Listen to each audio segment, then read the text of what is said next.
Je te remercie aussi d'avoir fait la transition avec le deuxième sujet, hein, parce que tu as commencé à évoquer la prise en charge du traumatisme chez la femme.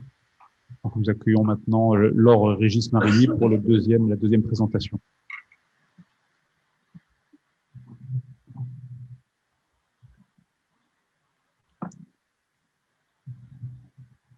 Monsieur le Président, messieurs les membres de l'Académie,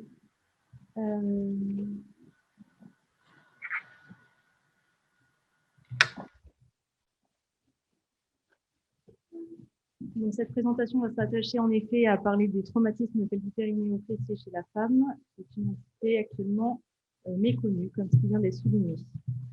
Les traumatismes pelvipérinéaux sont complexes en raison des différentes filières anatomiques qui composent le pelvis et sont grevés d'une mortalité importante, comme nous venons de le voir. En raison du caractère complexe et grave de ces traumatismes, leur prise en charge se doit être simple et standardisée. Les travaux scientifiques entrepris dans le milieu civil comme dans le milieu militaire ont permis de diminuer la morbidité de ces traumatismes. Seulement, ces travaux sont rares en ce qui concerne la prise en charge de la filière génitale féminine, raison pour laquelle je vais vous présenter ce topo aujourd'hui. Tout d'abord, quand rencontre-t-on les lésions de la filière génitale dans les traumatismes pelvipérinéaux? Dans le milieu civil, rarement, d'après la National Trauma Data Bank américaine, puisque sur 2 millions de traumatismes en 8 ans, les traumatismes des organes génitaux internes représentent 2000 cas, soit 0,1% des traumas.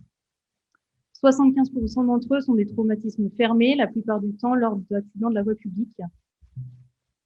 Pardon, excusez-moi. Désolée.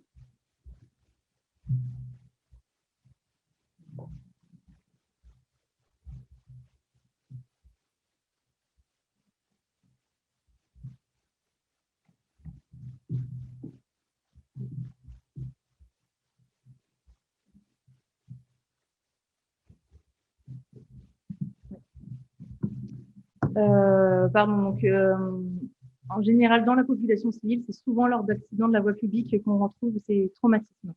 Comme on vient de le voir également, ce sont des traumatismes qui sont très rarement isolés, puisqu'il y a en général 40% de fractures du bassin associées, 20% de lésions de l'arbre urinaire et 10% de lésions de la filière digestive, ce qui nécessite une prise en charge hiérarchisée dans l'urgence. Le damage control est alors de mise, avec le contrôle de l'hémorragie premier, le débridement large pour la prévention du sepsis et la dérivation de l'arbre urinaire et la coprostase si nécessaire. En population militaire, depuis l'Irak et l'Afghanistan, les traumatismes de guerre ont évolué. Là où on comptait 50 à 80% de plaies par balle avant la guerre d'Irak, aujourd'hui, ce sont les traumas par IED, comme vient de le dire mon collègue, qui sont les plus fréquents. L'incidence des traumatismes pelvipérinéaux est donc en augmentation depuis. Sur de larges séries américaines et britanniques de plus de 2000 soldats, comprenant une population exclusivement masculine, on comptait 5% de lésions périnéales sur l'ensemble des traumas de guerre.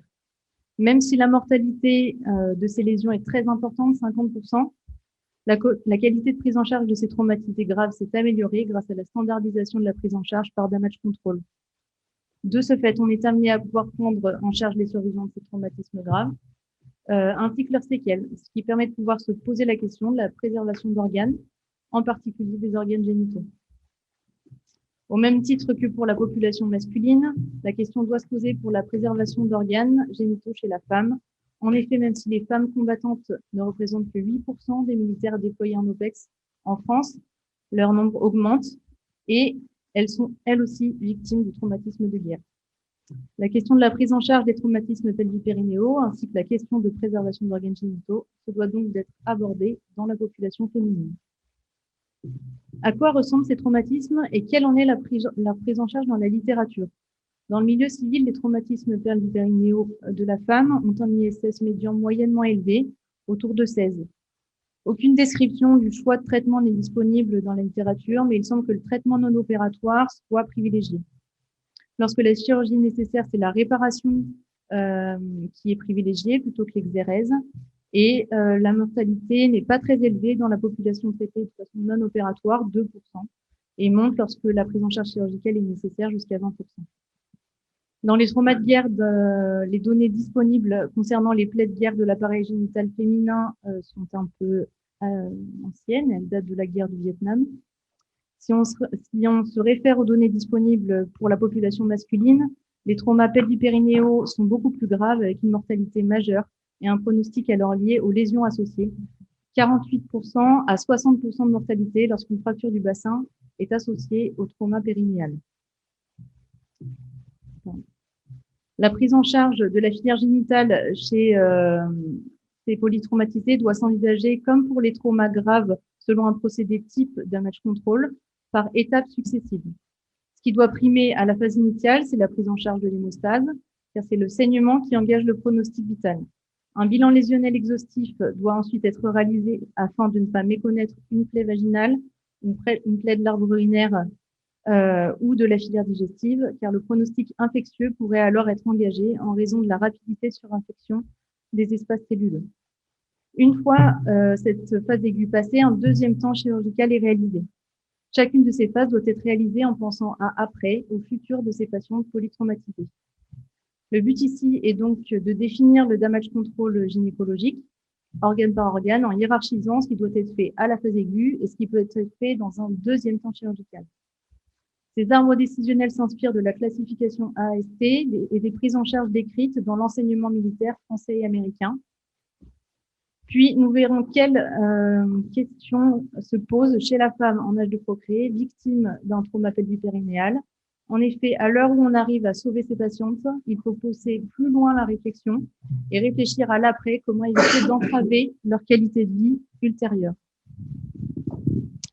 Donc pour commencer, organe par organe, on va commencer par la vulve. Les lésions de la vulve sont de deux types, les hématomes et les lacérations. Donc, les principales lésions sont des hématomes et des lacérations. La particularité, donc, c'est que la vulve est richement vascularisée par les corps caverneux. Même si dans la majorité des cas, l'hématome va rester en sous-facial, le risque, c'est qu'il diffuse en prépéritonéal, car le ligament transverse du périnée ne s'insère pas sur le pubis. Et concernant les lacérations, c'est la profondeur de celle-ci qui est à évaluer, ainsi que l'atteinte des organes adjacents. Concernant la prise en charge, donc, à la phase aiguë, il faut privilégier la prise en charge du saignement, comme on vient de l'évoquer dans la stratégie de damage control. Si l'hématome fait plus de 5 cm ou s'il s'étend au prépéritoine, il faut absolument le mettre à plat, tamponner et mécher. Concernant les lacérations, il faut faire des points d'hémostase simples et tamponner. Le saignement étant le plus souvent veineux, le tamponnement est en général très efficace. Puis il faut limiter le sepsis avec un parage efficace et en parallèle éliminer l'atteinte des organes adjacents. Quoi qu'il arrive, il faut sonder ces patientes car il y a un gros risque de globe par compression, que ce soit par l'hématome ou par le tamponnement. Et dans un second temps seulement, il sera temps de réparer plus finement les différentes lésions, surveiller simplement les lésions de grade 1 et parer, suturer sans tension et drainer les lacérations profondes. Réparer aussi dans le même temps les organes adjacents, la vessie, le canal anal, s'ils ont été atteints. Ensuite, pour ce qui est du vagin, les lésions sont du même type, des hématomes et des lacérations. Au niveau du vagin, la vascularisation est sous-péritonéale, suprafaciale.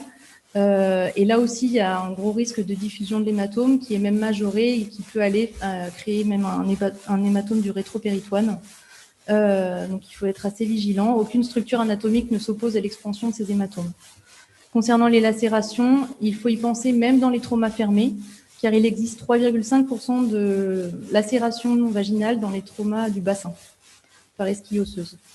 Concernant les lésions associées, l'examen clinique doit être exhaustif car il y a ensuite 30% de lésions de l'urtère ou de la vessie associées à une atteinte vaginale. Pour ce qui est de leur prise en charge, à nouveau, il faut prendre en charge le saignement. Si l'hématome est volumineux, expansif, il faut le mettre à plat et faire un packing intravaginal. Si le saignement persiste, en fonction du plateau technique disponible, il faut idéalement emboliser de façon sélective les branches vaginales de l'hypogastrique. En cas d'inefficacité, il faut emboliser l'hypogastrique.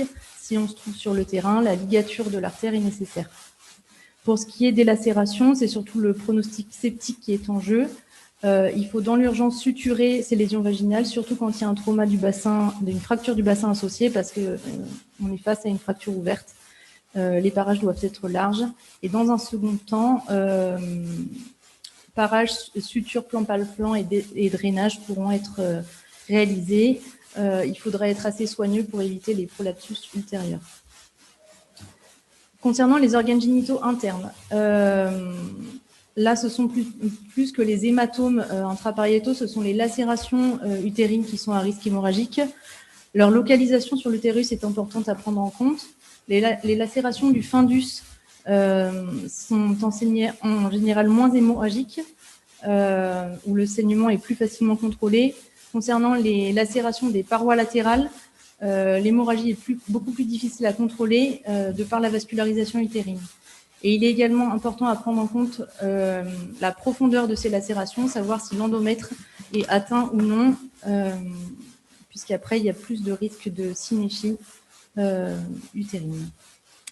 Pour ce qui est de leur prise en charge, les stades 1 et 2 AST peuvent être simplement surveillés, ou la réalisation de simples pompes d'hémostase superficielle au fil résorbable suffisent.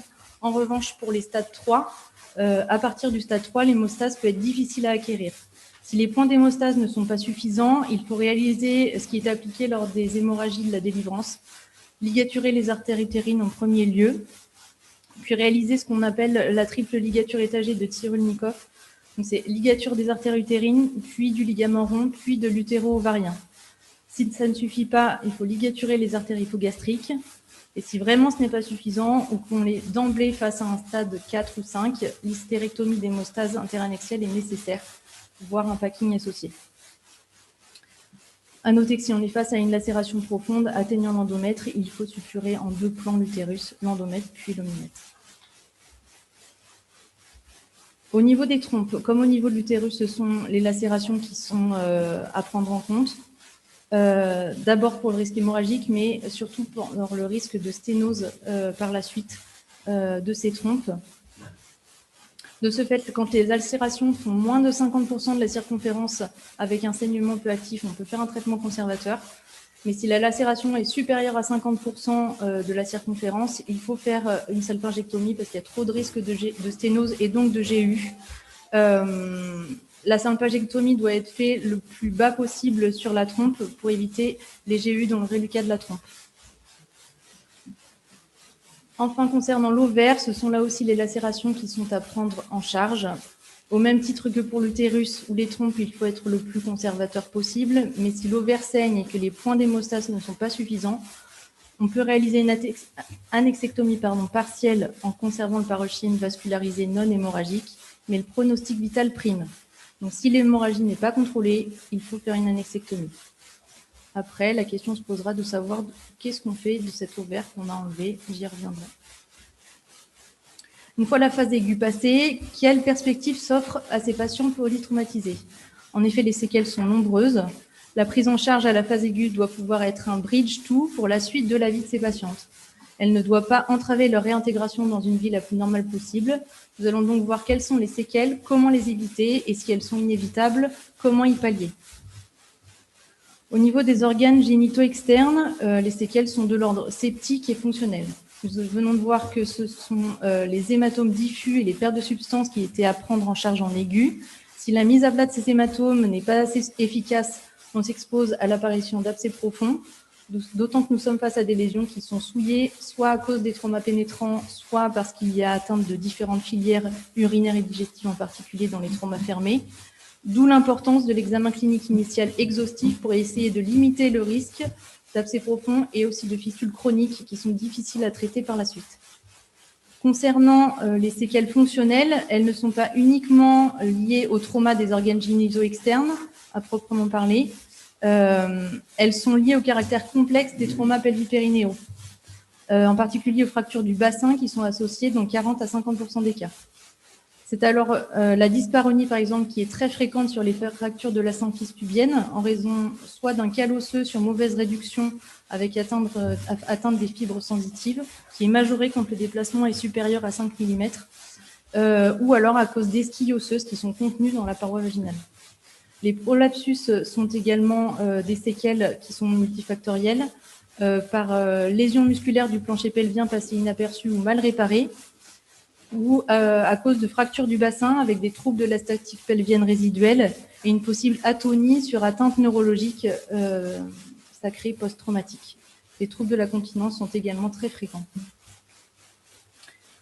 Au niveau des organes génitaux externes, c'est la fertilité qui est, interne, c'est la fertilité qui est impactée. Le traitement conservateur est évidemment moins mutilant et reste donc le traitement idéal de ces lésions. Cependant, ce qui prime, c'est le pronostic vital. Si l'hémostase est impossible grâce aux ligatures artérielles, il ne faut pas s'en priver, il faut faire une hystérectomie d'hémostase. Il en va de même pour les ovaires. Toutefois, pour ce qui est des gonades, on peut peut-être aider ces femmes plus avant. Si la transplantation utérine n'est à ce jour pas très démocratisée, la greffe de cortex ovarien est quant à elle réalisée. Est-ce réalisable hors du contexte oncologique en traumatologie? On peut peut-être l'envisager.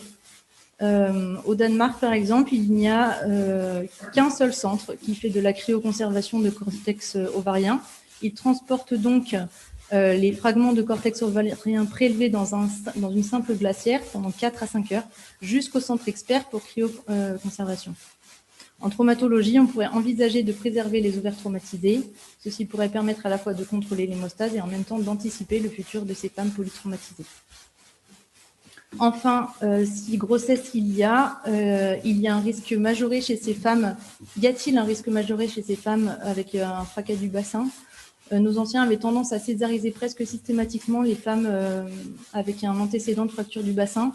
Pourtant, des études récentes montrent que l'accouchement voie basse est possible, même sur des bassins compensés trop figés, ou même avec du matériel de synthèse en place.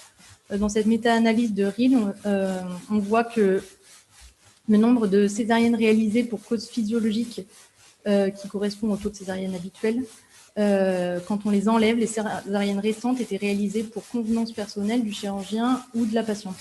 Donc l'indication de césarienne après fracture du bassin n'est finalement pas une obligation. Que faut-il retenir de la prise en charge de ces traumas pelvipérinéaux chez la femme? Ce sont des traumatismes qui sont peu décrits dans la littérature. Cependant, nous sommes à une ère où l'armée se féminise et à l'heure des attentats où le monde civil n'est pas épargné par les traumatismes de guerre. Il paraît donc pertinent de s'y intéresser de par leur gravité. Le damage control gynécologique s'inscrit dans la même dynamique que toutes les prises en charge de polytraumatisés par étapes successives: arrêter le saignement, réaliser un bilan lésionnel exhaustif, lutter contre le sepsis. Le traitement conservateur n'étant malheureusement pas toujours possible, le chirurgien doit tâcher de voir plus loin pour accompagner ces femmes dans leur parcours de soins post-traumatiques. Je vous remercie. Merci beaucoup, Madame Salo-Régis. C'est une très belle présentation, originale, puisque le sujet est rarement étudié. Vous avez beaucoup parlé de la gravité de l'hémorragie. Vous avez beaucoup parlé des difficultés du contrôle de l'hémorragie. Vous n'avez pas esquivé les traumatismes que peut entraîner l'opérateur en voulant faire l'hémostase, qui est vitale. Et vous avez cité les embolisations. Ma question est, y a-t-il vraiment place pour l'embolisation dans ces conditions ou n'est-ce qu'une, comment dirais-je, une clause de style? Je pense que, Monsieur le Président, merci pour cette question. Je pense que tout dépend du contexte en fait, dans lequel on se trouve. Si on est face à une patiente qui est allée directement au bloc opératoire parce qu'instable avec une plasticographie positive, évidemment l'embolisation n'est pas le traitement parce qu'on est déjà au bloc opératoire avec la patiente qui saigne et il faut faire quelque chose rapidement. Un packing par exemple. Après, si avec ligature et packing, on arrive à stabiliser la patiente, pourquoi pas faire une embolisation secondaire. Après, quand on est en mission, la question ne se pose pas actuellement. Je complète ma question en fait. Quelle est l'incidence des réussites d'embolisation sur l'ensemble des traumatismes pelvipérinéaux de la femme? J'aimerais pouvoir vous répondre. Ouais, non, mais je pose la question, on est là pour discuter. J'aimerais pouvoir vous répondre, mais ça n'a pas été étudié, donc je ne sais pas. Je vois que Rémi Salmon a posé une question à laquelle Catherine va répondre. Donc la question de Rémi Savant est le seul avantage de ces blessés, c'est qu'ils sont jeunes et porteurs de peu de comorbidités, différentes des attentats civils. Donc il parle de la chirurgie de guerre. Donc effectivement, en contexte d'attentat, la population est beaucoup plus hétérogène. Globalement, dans les deux attentats qu'on a eus en France, c'est-à-dire à Nice et au Bataclan, la moyenne de la population était également jeune. Et dans les attentats de masse, c'est quand même globalement les patients âgés, ils sont pas tellement au Bataclan. Hein, donc on peut répondre que c'est un peu la même chose quand même dans la prise en charge des blessés dans le contexte d'afflux massif. Je voulais juste rajouter une précision par rapport à l'embolisation. Les traumatismes pelviens, pardon, chez la femme, en fait, sont quand même relativement fréquents dans la pratique du sport.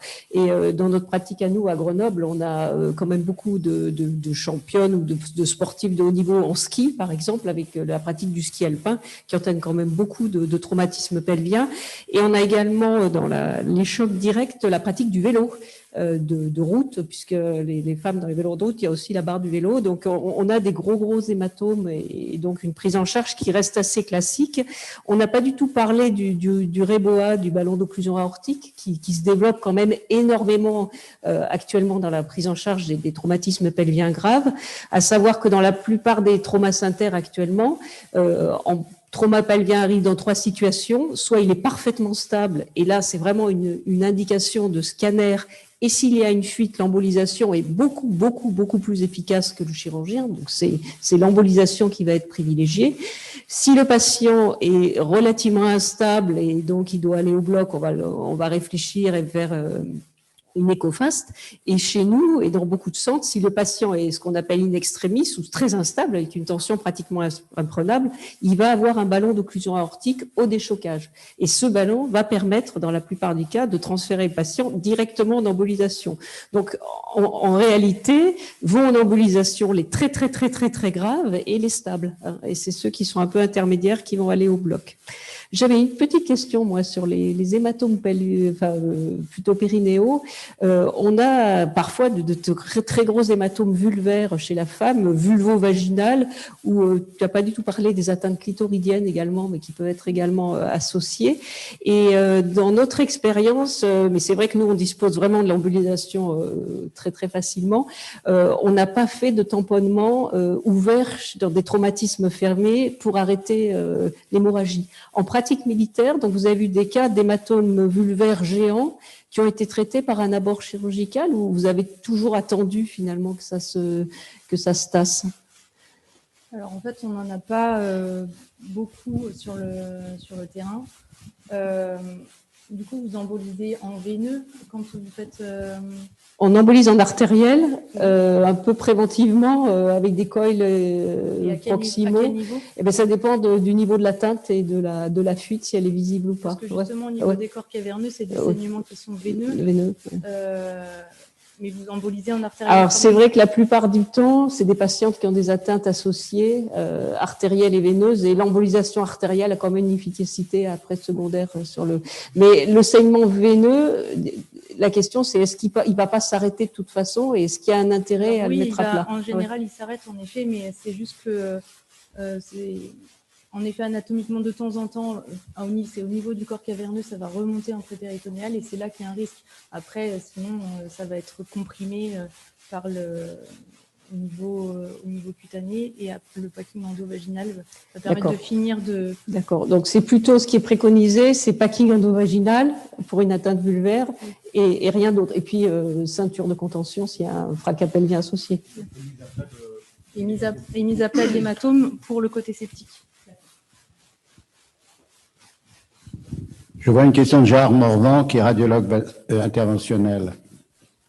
Oui, quand j'étais jeune et qu'on commençait l'embolisation, on se contentait de monter une sonde dans l'artère hypogastrique et d'emboliser des caillots. C'était assez primitif, mais dans l'ensemble, ça marchait pas mal. Est-ce que vous utilisez cette technique sommaire, une simple sonde dans l'hypogastrique avec quelques seringues de caillots? Alors, je vais répondre. Alors, non, on ne préconise pas ça encore sur nos théâtres d'opération. Nous n'avons pas encore de radiologie interventionnelle, mais je ne vais pas trop déflorer le sujet parce que ce sujet justement d'embolisation hypogastrique sera abordé lors de la dernière communication. Merci Laure. Excusez-moi, juste une dernière question. Il ne m'a pas semblé retenir quelle était votre spécialité en fait. Moi, je suis viscérale. Viscérale. Voilà. Les surspécialisations, en définitive, est-ce qu'il y a quand même des formes d'orientation? On a vu que la féminisation était arrivée. Je suppose qu'il n'y avait pas, excusez mon inculture, de gynéco dans l'armée jusqu'à présent. Ou est-ce que ça se développait? Est-ce qu'il y en a de plus en plus? Comment ça se conduit? Parce que visiblement, vous êtes viscéral, c'est très bien. Mais au niveau surspé, comment ça se passe chez vous en fait? Alors, non, enfin, nous suivons exactement le même cursus que dans le milieu civil. Hein. Nous avons tous des DES et maintenant il n'y a plus de DES de chirurgie générale. Pour répondre à la question sur les gynécologues, on a des gynécologues militaires qui travaillent à l'hôpital Bégin et qui représentent que lorsque nous avons besoin d'avis en gynécologie, besoin d'expertise, pas forcément en traumatologie, nous faisons appel à elles. Mais il y a des gynécologues. Bien, merci Laure. Nous allons pouvoir passer à la communication suivante.